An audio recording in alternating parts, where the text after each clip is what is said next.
السلام عليكم ورحمة الله وبركاته dhegeystayaal saaxiibayaal waxaad ku soo dhawaataan barnaamij qaas ah aan ugu talagalnay faalooyinka ciyaaraha la ciyaarayo iyo waxyaabihii ugu dambeeyay ciyaaraha kubadda cagta ee update-ka haddii aan fiirino waxyaabaha update-ka iyadoo caawa dhagaweyne UEFA Champions League la ciyaari doono ayaa haddana waxaan eegi doonaa kulamada update-ka marka la ciyaari doono iyo waxyaabaha wargeysada marka update-ka haddii aan fiirino ugu ballaareys marka soo dhacay ugu ballaarnaa uu ka muuqdo ayaa la sheegayaa inuu ka tagi doono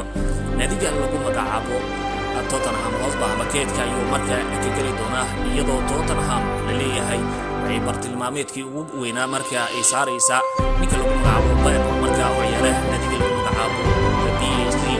Email ayaana soo warinaya arrintaasi Lucas Vazquez ayaa la sheegayaa wargeyska ee sidoo horeeyo inuu ku biiri doono naadiga lagu magacaabo Everton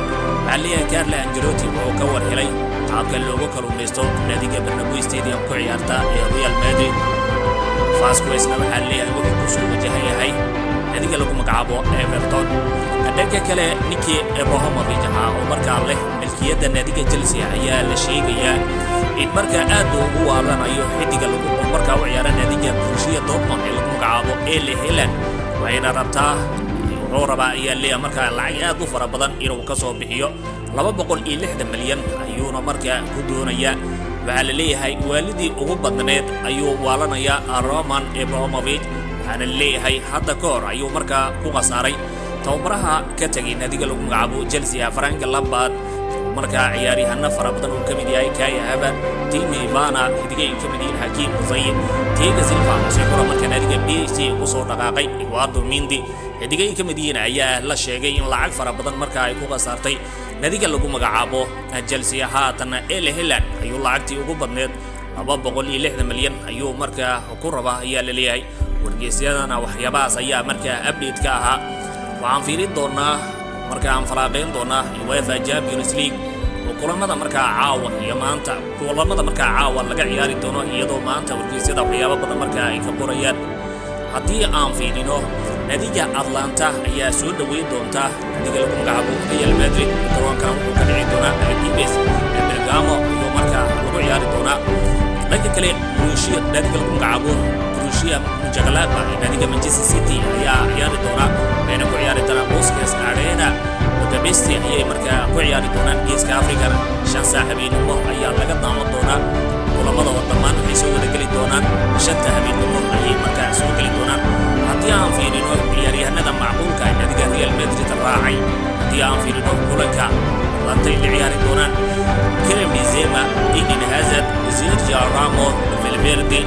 xidiga lagu magacaabo Milito Rodrigo ninka lagu magacaabo Odriozola Marcelo Carvajal xidigahaas ayaa markaa u safray seerada waddanka Talyaaniga oo soo ciyaari doona naadiga Atlanta ayaa markaa la leeyahay iyadoo cudurka coronavirus markaa uu aad ugu jiro qaaradda Yurub oo markaa la leeyahay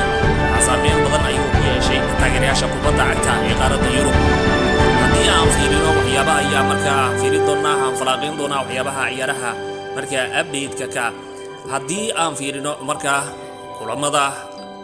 aan falaaqeyn doono maanta iyadoo kulamo aad u muhiim ah marka la ciyaarayo ayaa haddana waxaan eegi doonaa waxyaabaha ciyaaraha marka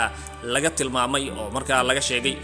iyadoo la leeyahay haddii aan fiirino ninka lagu magacaabo Oliver Giroud ayaa wacdarihii ugu ballaarnaa ka dhigaya naadiga Chelsea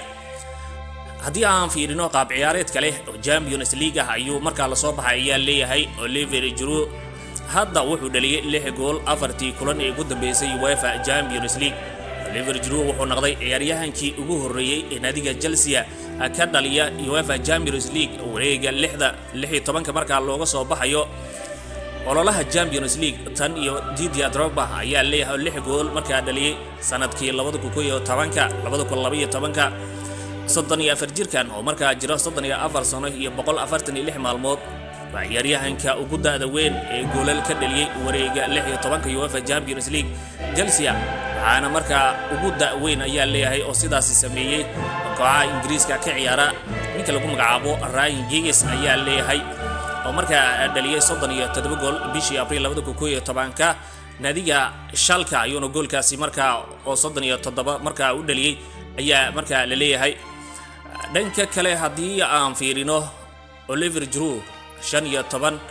gool ayuu dhaliyay ayaa leeyahay 16 kulan uu u saftay Chelsea guud ahaan UEFA Champions League iyo Europe League oo wacdara ka dhigaya garoonka Stamford Bridge. Oliver Giroud ayaa markaa waxa leeyahay Thomas Tuchel ayaa aad markaa ugu dhacay walow la leeyahay Frank Lampard ayaa kulamada qaarkood xidigan wax badan markaa ku arkay ayaa markaa la leeyahay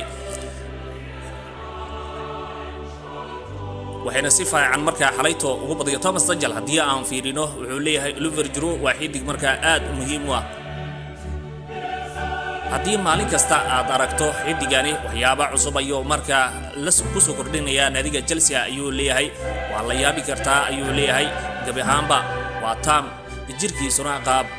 buu leeyahay ayuu leeyahay wuxuuna ku jira heerka sare wuxuuna tababara ayuu leeyahay sida 20 jir oo kale ayuu markaa u ciyaara ayuu leeyahay amaanta ayuu ka badiyay tababaraha Thomas Tuchel oo markaa ciyaaryahanada ka qalqaashanaya inuu kalsooni aad u ballaaran ka helo. Frank Lampard ayaa ciyaaryahanada markaa ku fashilmay ayaa la leeyahay